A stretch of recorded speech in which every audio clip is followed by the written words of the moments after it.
Good day everyone, I'm MICOH, BSED 1F, and I'm one of the member of Group 4, and I am assigned to discuss what is education, the history of education, and the three dimensions of education. So let's start. What is education? So education is the process of receiving or giving systematic instruction, especially at a school or university. Education is a body of knowledge acquired while being educated. Education is also the act or process of imparting or acquiring general knowledge, developing the power of reasoning and judgment, and generally of preparing oneself or others intellectually for mature life. So, ang edukasyon ay isang sistema ng pag-iipon ng kaalaman tungkol sa iba't ibang bagay na inaasahang makakabuti sa pagkatao ng kinabukasan ng individual. Ito ay maaaring magmula sa formal na paraan, na kung saan dadaan mula pagkabata sa paaralan upang matutunan ang mga bagay tulad ng pagbabasa, pagkwenta at pagsusulat. Gagawin ito hanggang kolehiyo upang ganap na maging dalubhasa sa kung anumang kurso ang nanaisin niya. Take note, ang edukasyon ay hindi lamang nagaganap sa loob ng paaralan. Ang mga karanasan sa buhay ay maaaring magsilbing edukasyon para sa atin. At bagamat iba ang gamit, maaaring kasing halaga ito ng matututunan natin sa paaralan. Yon. So let's proceed to the history of education. So in the beginning, for hundreds of thousands of years, children educated themselves through self-directed play and self-exploration. So, nung mga nakaraang panahon, hindi uso ang paaralan na may magtuturo sa iyo o may mag-guide sa iyo. Hindi uso ang teacher na may mag-guide sa iyo na tuturuan ka ng mga kaalaman na dapat mo malaman. Kundi, pinag-aaralan nila o natututunan nila ang isang bagay gamit ang pag-e-explore o pagdi-discover ng mga bagay-bagay. Ganun. So, the evidence from anthropology that children in hunter-gathered culture learn what they needed to know to become effective adults through their own play and exploration. So, sabi nga dito na ang mga bata sa hunter-gathered cultures ay hindi nila natututunan yung mga dapat na hindi naman dapat nila matutunan. Halimbawa, di ba ngayong panahon may tinuturo na mga math, science, na yung iba hindi naman natin nagagamit. So, dun sila nagfo-focus sa mga kaalaman na magagamit nila in the near future. So, yan. The idea and practice of universal compulsory public education developed gradually in Europe from the early 16th century to the 19th. It was an idea that had many supporters who all had their own agendas concerning the lessons that children should learn. Boys and girls studied in separate schools. So, dati ang mga babae at lalaki ay magkahiwalay. University education was started in the Philippines during the early part of the 17th century. So, originally, the colleges and universities were open to the only Spaniards and those with Spanish blood. So, kahit na may mga paaralan na dito o university sa Pilipinas ng 17th century, ay wala pa rin karapatang mag-aral ang mga Pilipino dahil wala silang dugong Spanya.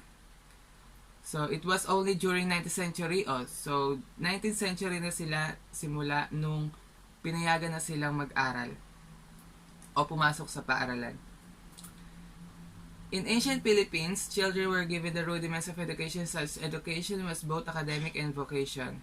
So, dito papasok yung tatay, tinuturuan yung anak na lalaki na maging warrior, hunter, fisherman, miners, lumbermen, and shipbuilders. Kasi, dati, mga lalaki ang, nagsisilbihan ng lalaki ang babae sa pamamagitan ng pagtatrabaho.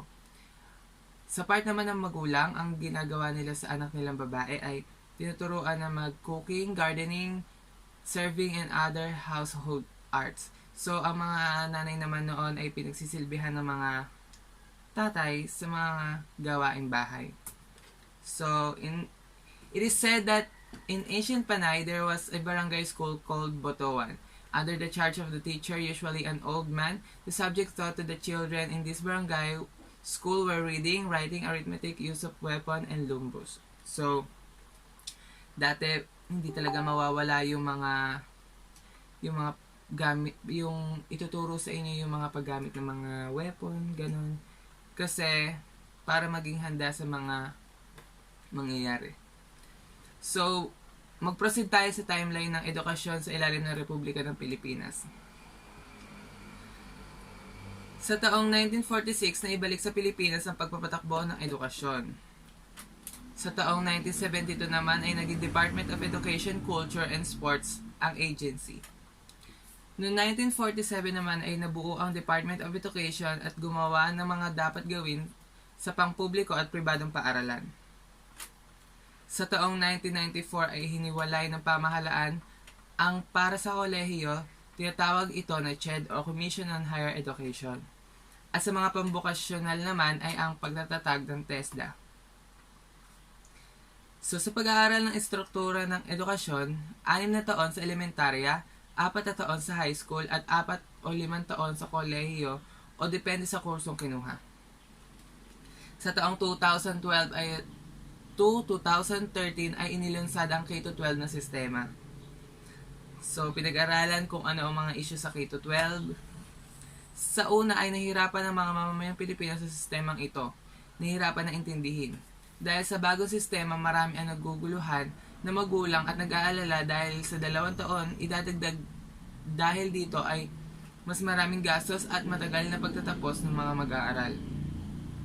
Naguguluhan ng mga guro o paaralan ng bansa kung talaga nga bang handa ang lahat para dito dahil sa sobrang kakulangan ng pondo sa edukasyon ay magdadagdag pa ng 2 taon. At ang pinaka-importante ay pagsasanay ng mga guro sa bagong sistema o kurikulum ng edukasyon. Dito nagkaroon ng maraming debate, naguluhan ng mga mag-aaral at magulang sa bagong ipinatupad,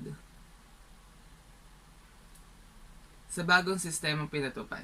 So, ayun po yung timeline ng kasaysayan ng edukasyon sa ilalim ng Republika ng Pilipinas. So, let's proceed to the 3 dimensions of education. The 3 dimensions of education, there are development of knowledge, training of mental abilities, and development of character. So, our recommendation is that knowledge development should be based on cultural knowledge and should stress students' effort over whatever interest the child already happens to have. So, ayun po yun. Mental discipline or learning how to complete responsibility is the central premise of the training of mental ability. The first 2 dimensions contribute to character development which transmit cultural and moral values through discipline. So, ang 3 dimension ng education ay una, development of knowledge para ma-develop ang mga kaisipan natin. Next is training of mental abilities. Dito masusubok o masusukat kung gaano ba kalayo yung kaya marating ng mental natin.